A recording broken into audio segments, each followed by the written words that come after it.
Hello and welcome to the latest CraftySniper's Airsoft videos. This is going to be a very quick video demonstrating how to maintain your gas blowback rifle. In this case we have two GHK G5s. This one here is a completely bog standard G5, and this one here, ignoring the scope and the rather large suppressor on the end of it, is completely upgraded on the internals. Now this G5 was used at the jail that I attended a couple of weeks ago now, and I absolutely love this gun. This is a great CQB weapon. Probably not in this configuration, but it is a great CQB weapon. So what makes a gas rifle a great weapon? Obviously maintaining. So we're going to give a little bit of maintenance on this GHK G5. Now like I say, this is completely and utterly boggo standard. There is nothing that's been done to this gun other than the charging handle, which is on here, which used to be on the right hand, sorry, the left hand side. That's literally the only thing. It's still a plastic charging handle, but obviously the whole gun completely and utterly standard. So what you're going to need to do some maintenance on this rifle. First of all, rifle. Obviously, it goes without saying. Second of all, kitchen roll. Now all airsofters have multitudes of unjamming rods, and you'll obviously know the cleaning cleaning rules when it comes to unjamming rods. I have already put some of the kitchen roll, as you can see, on the end of these two barrels, of these two unjamming rods even, so two of those. Also need silicone spray. This is Halford silicone spray, absolutely brilliant, never let me down yet. Never used WD-40. The formula is completely off and will chew up O-rings and gearboxes and all sorts of things. This stuff has been brilliant. So like I say, Halford silicone spray, awesome. And you also need, in the G5's case, an Allen key. This is a completely normal bogger standard Allen key. You just need this to open the gun up. It does not have to be a specific size. So putting all that aside, take the G5, lose the magazine. You don't need that. On the left hand side of the G5 you will see a pin, or body pin. Obviously it's right above the fire selector switch.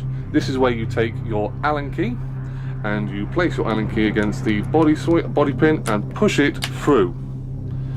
This is a captive body pin. It will not come out the gun. Do not push this pin to try and think it was going to completely fall out. It will not. If you do, you broke your gun.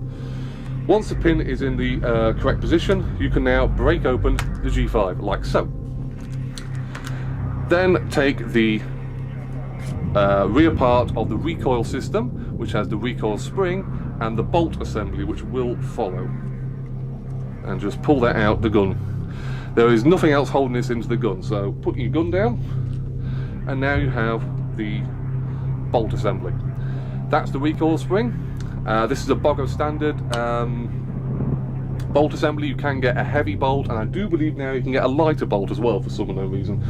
But taking your silicone spray, spray it along the spring. So obviously this spring moves as the bolt cycles, and obviously we need to lubricate that. Also do the same to the actual bolt itself. There's a couple of runners. You'll just see these down the side. It's quite hard to see on black, just a light reflection. There you go. There's one on that side, and there's obviously one on the opposite side. And just lube that up. When it comes to lubrication on a gas gun, I don't think there really is ever too much lube that you can ever put on these guns. I invariably have lubrication actually coming out the cracks of these guns when I've finished, but lube is good. So anyway, that is lubed up. You might want to take the piston here and just pull it forward, and there's a little grey O-ring just about there. Obviously O-rings are made of rubber, so they'll perish over time.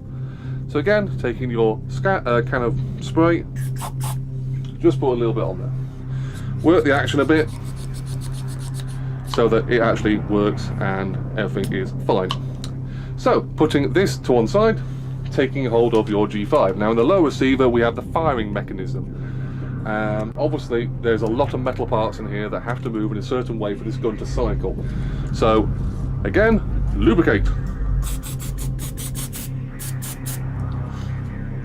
Once it's in there, just make sure everything's nice and wet and shiny, Like I said, there is a lot of metal parts in the G5's firing mechanism, so you cannot put really enough lubrication into the lower part of the G5. Now, obviously, you're going to want to put the bolt system back in, and it's literally dead simple.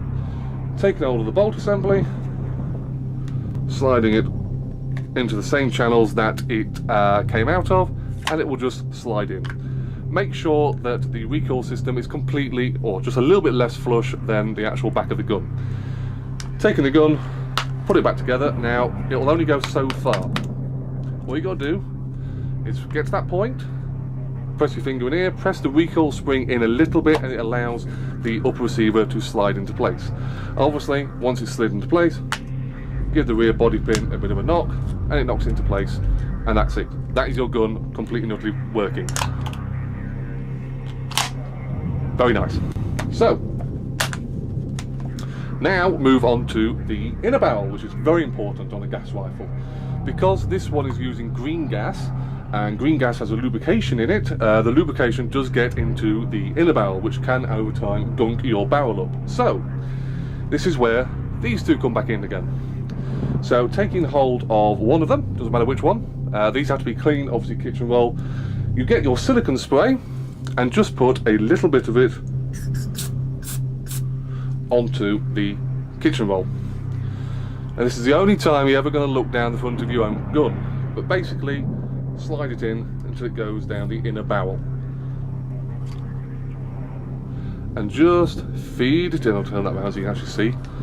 Just feed it in until you get to where the hop chamber is. Obviously you don't want to go any further than that, and just work the inner barrel and give it a clean. Also, while you're doing it, twist obviously your hand so it actually gets in the whole of the inner barrel. Pulling that back out, and it was a little bit gunked up. Not too bad, to be honest, for a gas rifle, but that's obviously a few months worth of gunk that's got into the inner barrel.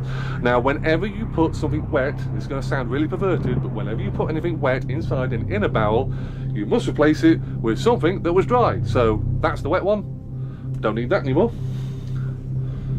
Do exactly the same. Put it into the inner barrel and work the inner barrel to get all the residue out of the inner barrel. You do not want to have a soggy inner barrel. It'll affect your accuracy, all joking aside, and you'll probably wonder what's gone wrong, and you won't enjoy what is an absolutely awesome rifle. So once that's done, pull it out, make sure it's nice and clean. Don't need that one anymore either. And that is the maintenance of a GHK G5. As you can see, some of the liquid is actually trying to get out the cracks of this gun. When you first have lubricated this gun and you put a mag in and you're going to fire it, it's going to basically, well, the lubrication is going to piss out of every crack it possibly can. It will do that. That's perfectly normal. Once the gun starts firing, it'll start circling the lubrication around it a bit better as well. So basically, that's it. That is how you maintain, in this case, a GHK G5. And you end up with this one, which is absolutely awesome, fully upgraded, and it has to be maintained, and it absolutely blasted out at the jail at the last match. So, I'm CraftySniper. That was how to maintain a GHK G5. I hope you enjoyed this video. If you have any questions about gas rifles or the G5 in general, please feel free, post them up, ask them. I will answer any question about G5s. I love these things. See you next time on the airsoft field.